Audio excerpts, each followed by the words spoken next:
Hola, ¿qué tal? Bueno, estoy aquí, como pueden ver, en el capítulo 2, falacias. Esto es página 50, 49, 50, 51, siempre en el libro de Comesaña.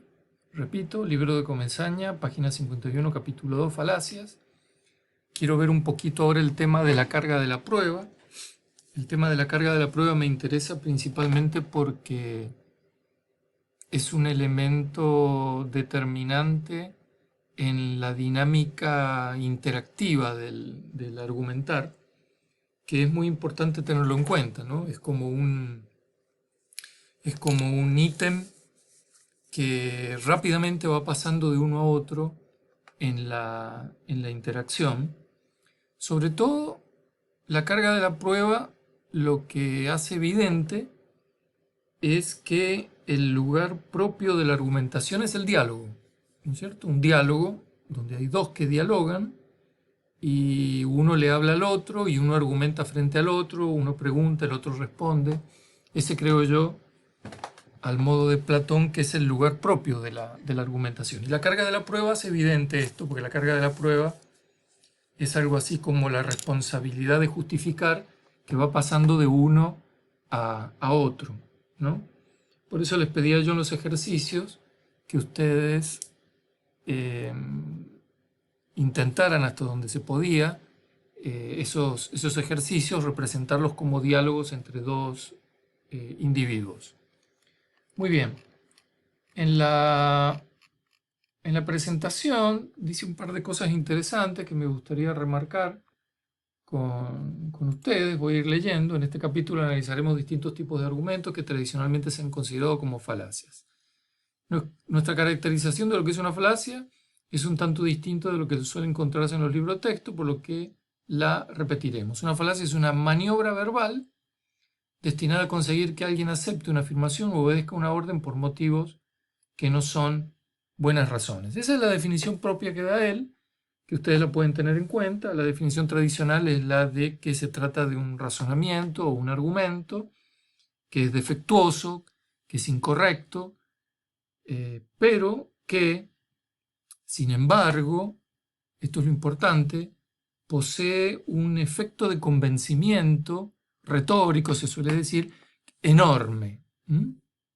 Es lo que quizás él aquí recupera con la expresión maniobra, una maniobra verbal, destinada a conseguir que alguien acepte una afirmación. Esta maniobra, en un sentido peyorativo, él lo dice acá, lo que está entendiendo es que yo en cierta forma lo estoy engañando al otro, pero esto lo permite la falacia misma, porque es una estructura que engaña, ¿no? No cualquier estructura defectuosa o incorrecta sirve como falacia, sino solo aquellas que tienen este poder de convencimiento, como ustedes han estado viendo, o porque el interlocutor, el que la está manejando, está realizando una maniobra verbal destinada a conseguir que alguien la acepte, ¿no? Es casi lo que diríamos, lo que, lo que vamos a ver un poquito más adelante, lo que diríamos una acción de manipulación. El manipulador manipula personas, siempre tiene conocimientos de lógica básicos. Muy bien, a continuación dice algo importante, dice acá él, para entender esta caracterización es importante notar cuál es la diferencia entre motivos y razones. Motivos y razones es la conexión entre monotonía y no monotonía. La distinción es filosófica y por lo tanto no está exenta de dificultades, pero no es necesario dar una caracterización precisa de ella y algunos ejemplos bastarán para dejar claro a qué nos estamos refiriendo. Por ejemplo, el que yo haya nacido en la provincia de Buenos Aires puede ser un motivo para que yo sostenga que los porteños son engreídos, pero no es la buena razón. Por otro lado, el hecho de que mi amigo haya cometido un delito menor puede ser una buena razón para acusarlo frente a las autoridades pertinentes, pero es, a la vez, un pésimo motivo para hacerlo. Bueno, ahí quiere establecer la distinción entre uno y otro. La aceptación y rechazo de las afirmaciones debería hacerse idealmente sobre la base de buenas razones. ¿Mm? Buenas razones es lo que nosotros llamamos justificaciones, ¿no? Debe resaltarse idealmente, ya que las condiciones habituales de la comunicación y otras facetas de la vida humana hacen que este ideal sea muchas veces impracticable, ¿no? Es decir, tener buenas razones para todo es bastante difícil. Por eso estuvimos haciendo el juego antes de corregir las falacias clásicas. Como les he dicho yo, si ustedes van al médico y el médico les dice tomen este medicamento, tome este medicamento, el tipo básicamente lo que está haciendo es ejecutar una falacia de autoridad. Él dice, porque yo soy el médico y el que soy el que sé, estimo que usted tiene que tomar esto. Si ustedes les piden buenas razones al médico de por qué tienen que tomar ese medicamento y no otro, difícilmente las va a poder dar. ¿Mm? Muy bien. Más abajo dice, el énfasis de nuestro análisis estará puesto en el hecho de que no todo argumento que recuerde la estructura de una falacia es necesariamente falaz. Si es que hay alguna conclusión general en este capítulo, ello deberá ser que la cuestión de cuál argumento es una falacia y cuál no, es una pregunta que no puede tener una respuesta general, sino, naturalmente, para cada caso particular, ¿no? Lo que es destacable aquí está un poquito más arriba, me lo salté recién, ahora lo veo.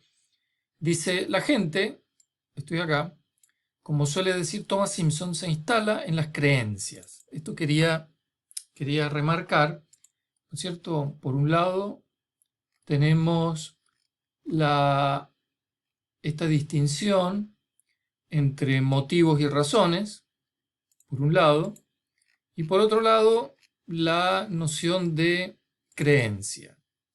Lo que está queriendo decir acá el autor, y que yo quiero que ustedes retengan, es lo siguiente. Allí donde no hay buenas razones, no queda otra cosa que la creencia. ¿Está bien? Eso quiere decir que acá en el cuadro que están viendo acá al lado, el lugar del saber es el de las buenas razones, si ustedes quieren, y el lugar de donde no hay buenas razones, porque no son deductivas, porque no hay formales, porque se trata de argumentos revocables, porque tenemos no monotonía, es el lugar de las creencias. Ustedes se van a tomar el medicamento que les dé el médico porque creen en el médico. No les queda más lugar que la creencia porque en realidad no tienen buenas razones. ¿Qué serían buenas razones en este marco lógico que estamos estudiando? Las buenas razones serían tener una deducción formal, monotónica, que justifique una conclusión. Pero eso no lo van a tener, porque sin duda alguna el médico, como toda la medicina, trabaja sobre bases inferenciales inductivas, entre otras, abductivas, que son argumentos revocables. Hay efectos paradojales, entonces no es el lugar del saber, no es algo que ustedes saben, sino algo que ustedes creen, ¿no? No es poca cosa creer, no es poca cosa creer y eso está presente en casi toda la ciencia, ¿no? Los científicos no saben lo que es un agujero negro, creen que un agujero negro es tal o cual cosa, ¿no? Porque tener buenas razones o razones últimas o deductivas es algo muy, muy difícil. Entonces esta distinción me parece relevante que ustedes la tengan en cuenta y en el cuestionario que les voy a dar les voy a pedir que planteen un ejemplo que me permita diferenciar entre saber y creer. Espero que haya quedado claro. Repito entonces, la diferencia entre saber y creer es la diferencia entre el tipo de justificación que ustedes tienen para una afirmación. ¿No es cierto? Si ustedes vienen y me dicen a mí, por ejemplo, esta tarde llegaré en tren. Entonces yo les pregunto, bueno, ¿eso usted lo sabe o lo cree? Entonces ustedes me dicen, no, yo lo sé. ¿Por qué? Y me dicen ustedes, porque tenía dos posibilidades, o llegar en auto o en tren, pero mi auto se rompió, conclusión, voy a llegar en tren. Estaríamos ahí frente a una justificación, a una buena razón monotónica, deductiva. ¿Está bien? Ahora, si ustedes me dicen a mí, eh, por ejemplo, esta tarde va a llover a las 5 de la tarde, y yo les digo, pero ¿eso usted lo sabe o lo cree? Entonces me van a decir, mire, leí el pronóstico en el canal del clima y creo, es más, los mismos meteorólogos creen que va a llover esta tarde a las 5 sobre la base de cálculos de probabilidad, modelos climáticos, que inductivamente se han recogido datos de los últimos 50 años que combinan condiciones climáticas y el pronóstico es que hoy aproximadamente a las 5 de la tarde debería llover, es lo que creemos, porque naturalmente es un argumento revocable. Puede pasar que justamente a esa hora se produzca algún fenómeno no previsto climáticamente, una explosión solar, no sé, algo que no está tenido en cuenta en el modelo, y que no llueva a las 5 de la tarde, ¿no sé? Entonces ustedes dicen, yo creo que va a llover a las 5 de la tarde. Bueno, eso es un ejemplo como el que ustedes tienen que armar.